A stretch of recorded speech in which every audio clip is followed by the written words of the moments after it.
Hello Bengalis, നമ്മൾ താണ്ട D J ഒക്കെ ആയിട്ട് ഇറങ്ങിയേക്കാണ് കേട്ടോ. എങ്ങനെയുണ്ട് ക്വാളിറ്റി കാര്യങ്ങളൊക്കെ ഒന്ന് ചെക്ക് ചെയ്യാൻ വേണ്ടിയിട്ട് ഇറങ്ങിയേക്കാണ്.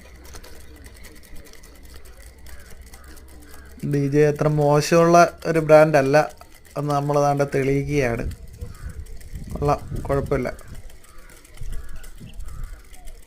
അത്യാവശ്യം കിടിലം ക്ലാരിറ്റിയൊക്കെ ഉണ്ട്.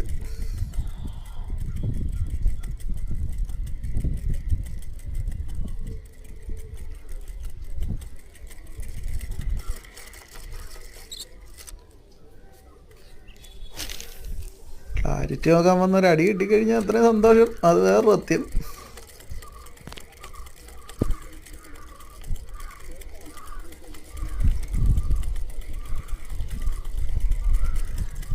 അത്ര അങ്ങോട്ട് സന്തോഷിക്കണ്ടാന്ന് അല്ലേ? എന്തായാലും ക്ലാരിറ്റി സെറ്റാ. Okay, bye.